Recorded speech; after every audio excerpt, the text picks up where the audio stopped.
Salut tout le monde, ici Gilles, l'apprenti polisseur de pierres. Aujourd'hui, dans notre épisode, on va voir quelques pierres que j'ai polies dernièrement, que j'ai cultivées dernièrement, elles ne sont pas toutes en stade final. On va commencer avec la serpentinite qu'on avait recueillie au Sentier des mineurs à East Broughton. Le stade 1 est fini pour celle-ci, fait qu'on va regarder, les regarder un petit peu avant de les envoyer en stade 2, un peu comment ils sont rendus. Ensuite de ça, on va aussi aller voir des pierres de rivière, des pierres communes, des quartz, des schistes basaltes, je suis pas trop sûr non plus. Il y a du basalte, des quartzites. On va tout aller voir ça. C'est ce que ça, le résultat final de ce lot-là. Et puis, je devais me parler dans la dernière vidéo que je vous donnerai un exemple comment réagit la sodalite au rayon UV. Fait qu'aujourd'hui, on a ça au programme. Et puis, en même temps, je rappelle à tous ceux, si vous êtes arrivés pour la première fois sur ma chaîne, bien, on va vous souhaiter la bienvenue. Si vous aimez ce que vous voyez, ben, je vous invite à vous abonner. Ça aide à faire grandir la chaîne. Et puis, aussi, je vous demande aussi de liker et puis de la repartager. C'est sûr que vos likes et vos abonnements, ben, ça encourage un petit peu les moteurs de YouTube à nous propulser un peu plus partout. J'en ai fait l'expérience depuis 2 semaines. Je vois que mes vidéos sont beaucoup plus propulsées promues on peut dire, par YouTube. Donc, ça peut aider. Je vous encourage à vous abonner, à liker et à partager. Trêve de commérage, on va aller tout de suite voir nos pierres, de quoi ça a l'air. Bon, voilà nos pierres. Je les ai pas toutes sorties du baril pour rien. Peut-être sortir celle-ci qui a différentes couleurs, je vais la montrer aussi. Fait qu'on voit un peu comment les pierres, certaines sont rendues vraiment lisses, d'autres sont encore un petit peu, c'est comme rugueux, donc j'ai hâte de voir comment ça va aller avec le stade 2. Mais n'empêche, là, ils sont pas mal dégrossis, ça sert à rien de les laisser là encore. Fait que, on voit un peu l'état où ils sont. Il y en a qui ont encore on dirait presque que c'est de l'amiante, je suis pas sûr. Mais regardez, je ne les ferai pas tout fondre juste pour dire que je les amène à la perfection. Celle-là est vraiment particulière. On voit que c'est comme s'il y avait 2 duretés dedans. Je passe le doigt, là, puis je sens toutes les rayures que vous voyez dessus, là. Je les sens toutes avec mon doigt. Donc, mais la forme est belle, donc je l'envoie tout de suite au polissage. Celle-ci, elle est rendue vraiment lisse. On voit que c'est pas la même chose. Pas si vous vous souvenez, hein, je vous avais montré que certaines réagissaient qu'on voyait à travers, que étaient translucides. Ça, c'en est une qui l'est vraiment. Et on voit aussi que ça n'a pas réagi de la même façon. Moi, je fais juste regarder de biais. Je vois la lumière dedans. Là, j'ai pas de lampe ou un deuxième appareil pour vous montrer un peu comment la lumière passe au travers. Fait que c'est pas mal ça. Vous pouvez voir, il y a des couleurs différentes. Maintenant, est-ce que c'est toutes des serpentinites? Je peux pas dire. Je les connais pas toutes. Donc, les culbutes ensemble quand même. On va voir à la fin ce que ça donne. J'avais un petit peu d'espace aussi. Je garde même mes petits éclats, parce que dans les petits éclats, des fois, on fait des belles choses avec les petits éclats. Comme je dis, j'avais un peu d'espace libre dans le tumbler. Elle est vraiment lisse, elle est rugueuse, excusez-moi, je l'interromps. Donc, j'avais un peu d'espace dans le tumbler. Donc, vous avez pu voir que j'avais mis au travers un peu de quartz laiteux, des quartz laiteux que je me suis assuré pour remplir. Et puis, là, je me m'essaye avec celle-là. Une belle quartzite rose. Alors, on voit que c'est du quartz laiteux qui est en dessous. C'est spécial.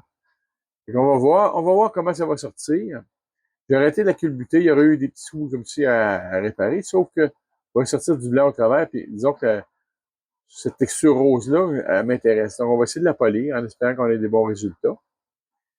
Fait que, ce lot-là, lui, il va être prêt. Je l'envoie en stade 2. Donc, si on peut dire, il nous reste 4 semaines à culbuter. Une semaine stade 2, une semaine stade 3. Et puis après ça, on y va avec 2 semaines au stade 1 pour voir comment ça va aller. Fait que le temps de changer de pierre, je vous reviens. Le prochain lot, vous avez des pierres de la rivière, beaucoup de quartz et quartzite. Des espèces locales que je connais moins, aussi au travers. Donc, on va regarder ça un petit peu, de quoi ça a l'air. Là, je les ai passés au borax. Ceux-là, non, je les ai pas passés au borax. Je les ai passés. Il t'a fait dire que je peux les passer au savon liquide. Donc, j'essaie de les passer au savon liquide. On va voir en même temps ensemble, voir ce que ça a l'air. Donc là, présentement, je suis en train d'en essuyer une. C'est un gros quartz laiteux. Moi, je crois que c'est un quartz laiteux. Avec une inclusion de je sais pas quoi. Fait que, je vais vous montrer ça, ce sera pas long. Fait que, moi, je le vois, il y a des reflets, mais ça n'a pas donné un poli. On voit que le quartz, vous avez vu du quartz laiteux, c'est beaucoup plus, ça reflète beaucoup plus la lumière, là, plus réfractaire. Mais ici, non, c'est resté plus rude. C'est fait quand même une belle pierre, mais c'est pas une pierre qui donne un résultat super poli. Ça, c'en est une. On va regarder, voir qu'on a suivi prendre un quartz laiteux régulier, voir la différence. Si c'est encore moi, ben, ce que je vais faire, c'est que je vais les repasser au borax, puis je vais vous les remontrer à une fois le borax on appelle ça faire un burnishing au borax. Je comprends pas vraiment le sens du mot burnishing pour ça. Fait que, bon, okay. Là, je regarde mon quartz laiteux, puis non, il est pas, lui non plus, il me donne pas un résultat comme j'aurais aimé. Je vais en essayer un autre sorte parce que je me suis aperçu que dans mes pierres, il y avait des pierres qui étaient plus lustrées que d'autres, ou plus translucides, pardon, que d'autres. Et on va regarder voir si c'est vraiment les pierres qui font ça ou si c'est... Ah, si on regarde celle-là est vraiment là... mais c'est pas... Non, je vois que... Mais ici, je vois... Cette façon-ci, je vais vous la montrer un petit peu plus près. On voit des reflets. C'est pas tout à fait ce que je m'attendais. Donc, je vais probablement les repasser plutôt que commencer à regarder voir les résultats et être déçu. Avant d'être déçu, je vais les prendre, je vais toutes les repasser au borax. Puis je vais les mettre au moins 24 heures au borax. Je vais vous les remontrer demain, voir ce que ça va donner. Parce que non, j'ai pas les effets escomptés sur mes pierres, pas du tout. Fait que je vais mettre tout ça au baril. Et puis je vais renvoyer tout ça au borax pendant au moins un 10-12 heures, là, au moins toute la nuit. Parce que j'ai pas les résultats escomptés. Parce que habituellement, il n'y a pas d'erreur à dire là, avec le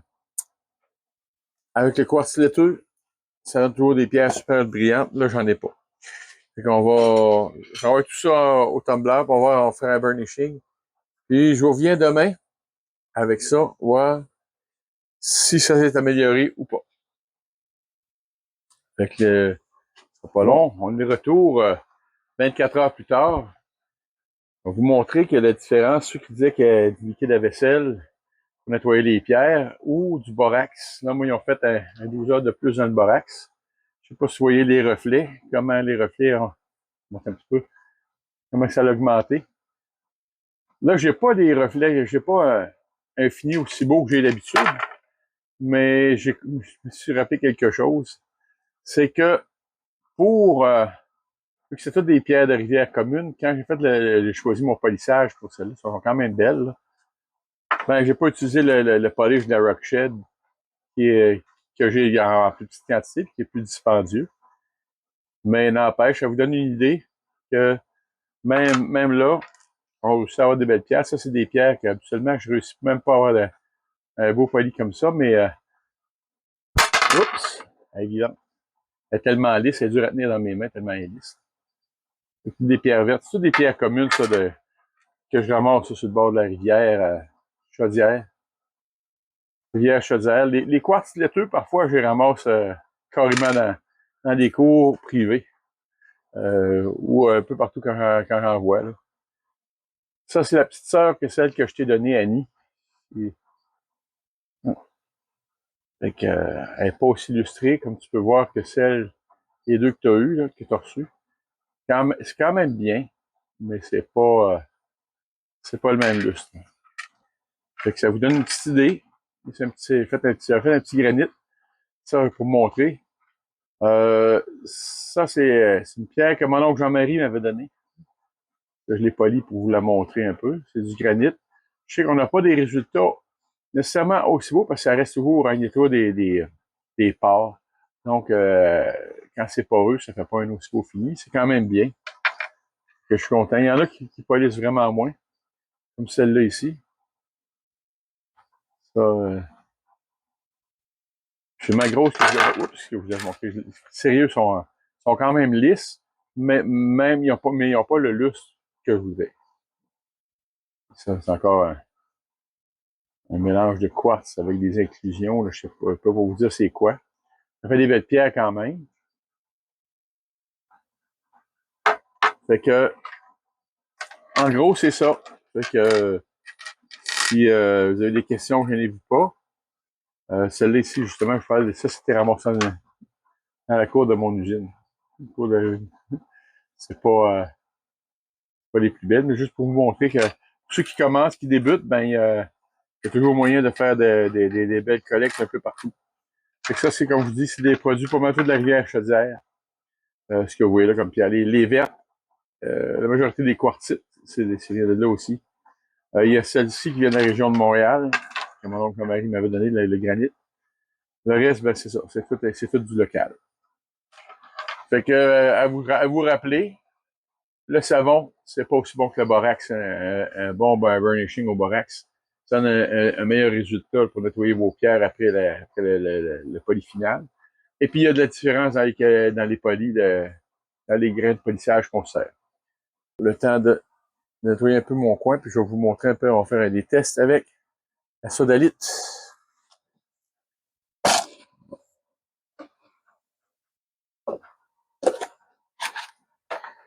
Bon, la sodalite n'était pas vraiment très loin. Je vais l'étendre.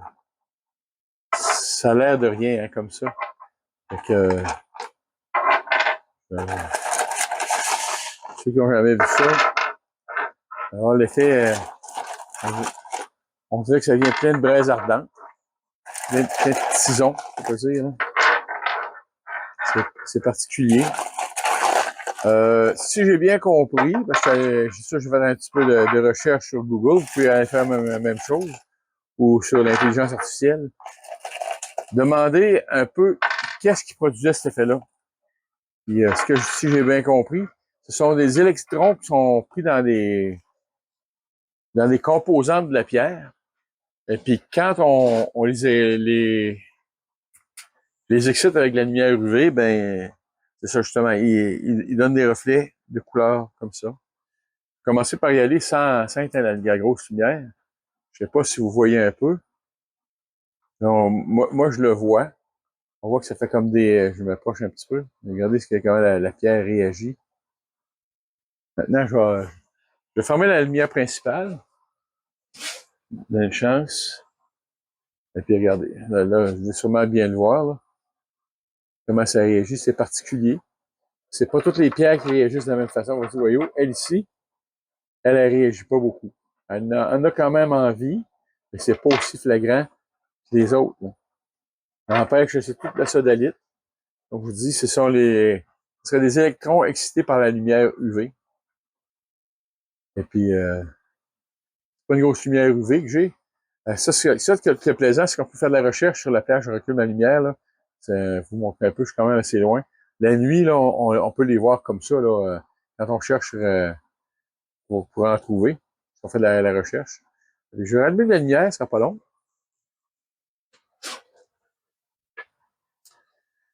Ma lampe UV, je n'éclairerai pas directement dans la face, on voit un petit peu. C'est une lampe bien ordinaire, ça, que j'ai acheté chez nos amis asiatiques. Et puis, c'était une blague, ça, là. C'est une petite lumière rechargeable.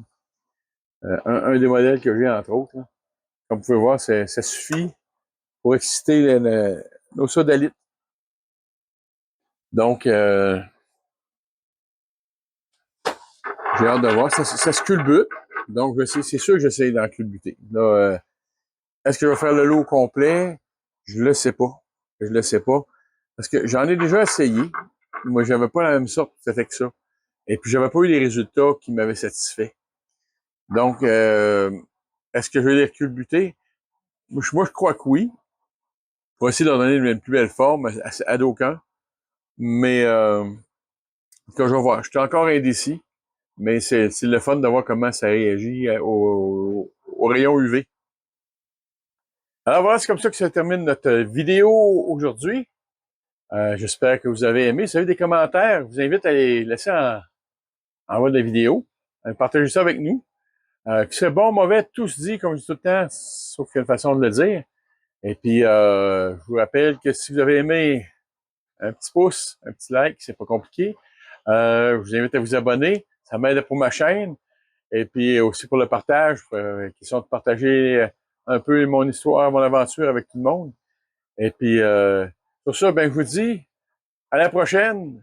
Bon rock ending si vous en faites encore.